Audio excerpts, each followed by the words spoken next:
Security and Medicare for this generation and for coming generations by making sure they're financially solvent, and we reform them to preserve them for coming generations.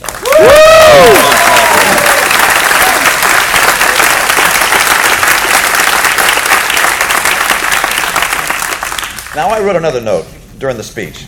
There were times when the president said, "If you send me this legislation, I will sign it." I thought, well, aren't you the leader of the free world? Why don't you draft some legislation? Why don't you go out and say, here's what I want. Here's what needs to happen. Come to the White House. Let's sit down. Let's hammer this out together. This is what I want. You pass it, and then I'll sign it. Oh, no, it was, you go out and work on this and send it to me, and I'll sign it. It's kind of a legislator's lethargy, where instead of leadership, you're always blaming and accusing and pointing fingers.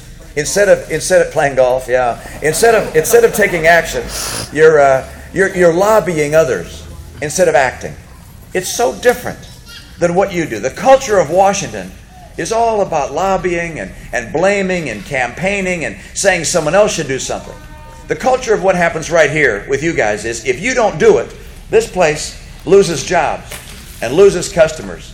And if you become unprofitable year after year, you'll lose your investment and your jobs. And a lot of people's futures depend upon people on Main Street making decisions. I think it's time to have a president who's not just a lobbyist and not just a legislator and not just a blamer and a campaigner, but a president who knows how to get the job done because he's done it time and time again. And I have, and I will. Woo! Mitt!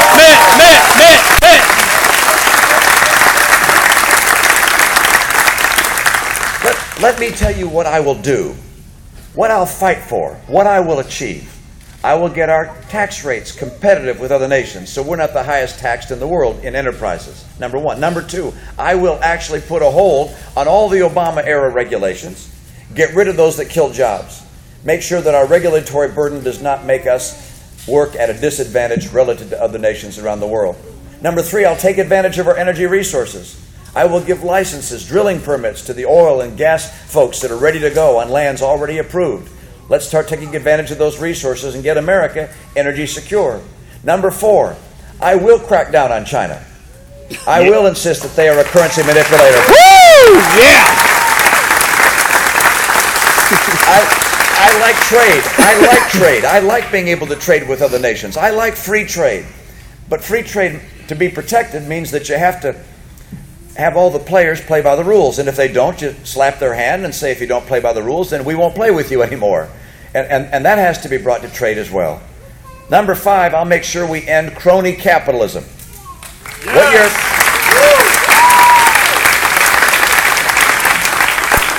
What you're seeing today, and that's creeping into this administration, is a practice that exists in a few other nations around the world, where people in political power use the power of government to take care of their friends. And it's a dangerous course. When General Motors went through bankruptcy, which it needed to do, and came out of bankruptcy, who'd they give the company to? The UAW. Who supported the president? The UAW. When it came time to decide what we're going to do in the solar energy industry, instead of saying let venture capital and market choose the winners and losers, no, he gave $500 million to Solyndra. He gives money to a couple of electric car companies, Tesla and Fisker. Fisker builds a new facility to make their cars in Finland. These are contributors, political people. This kind of crony capitalism, it will infect our economy, frighten away entrepreneurship, frighten away innovators. It is the wrong course. We've got it. Number five, we've got to get rid of that. Number six, we've got to have institutions that build human capital. That means great K through 12 schools, great institutions of higher learning, great training programs for people who want to come back in the workforce. I was glad that last night the president talked about workforce training. He described another new workforce training effort.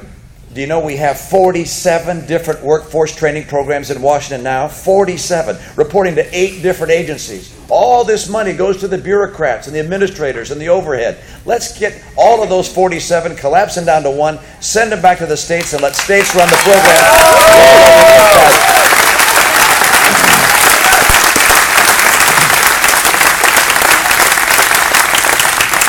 And one more thing, my seventh thing that I'll do. I will finally cap the spending in Washington and balance our budget. We can't go on.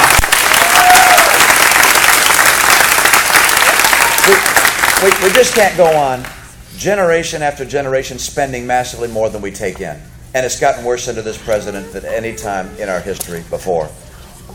People say, well, how are you going to do that? How are you going to cut? And by the way, I had the experience not just of slowing down the rate of growth in my state, but actually cutting spending. I came into office. We were in tough financial shape. And it looked like we were going to have a cash crisis. And I went to the legislature and I said I'd like special authority, not just to cut certain areas, but to have the ability to cut everything I'd like in the state budget. And they gave me that authority. And I cut spending in my state. Cut it. Not just slow down the rate of growth. Absolutely. Cut spending. In my first year, every year we balanced the budget. Let me tell you how I do that at the federal level.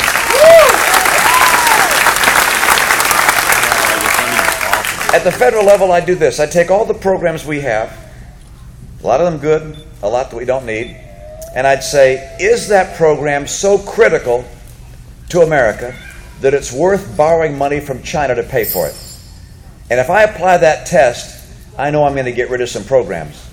I'm going to get rid of some programs I don't like Obamacare. That's first on the list. Yeah.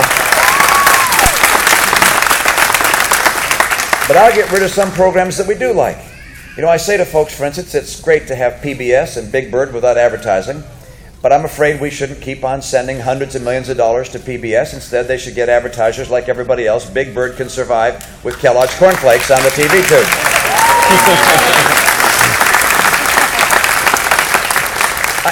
I really do feel, and I've said this before, and I'll say it again, I really do feel this is a battle and an election about the soul of America.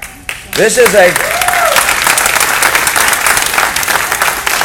a president who is turning America into a welfare-style state like Europe. I don't want to become like Europe. I want to stay like America. Last night, Mitch Daniels had a phrase that I thought was very powerful. He said, look, trickle-down government doesn't work.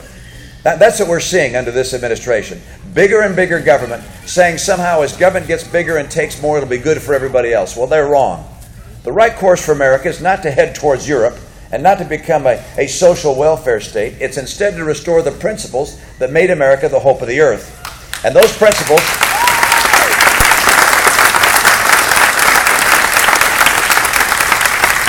Those principles are embodied in our founding documents.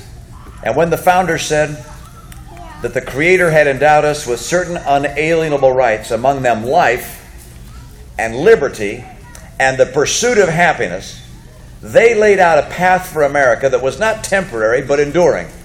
A path that says in America we can pursue happiness as we choose.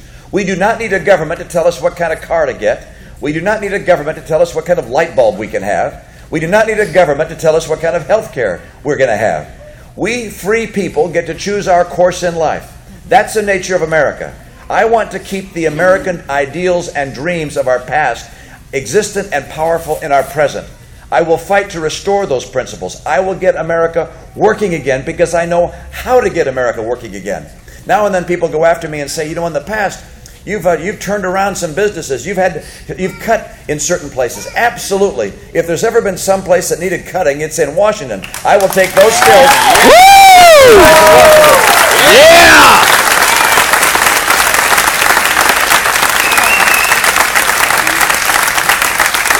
You guys, I just want to say thanks to you for spending some time with me this morning. I'm looking forward to shaking your hands and saying hello. You're generous to be here and spend some time with me. This is a critical time. We've got a president who's detached from reality. He's detached from the people. He's detached from his own words. His actions are so different than what he says that people are surprised and shocked.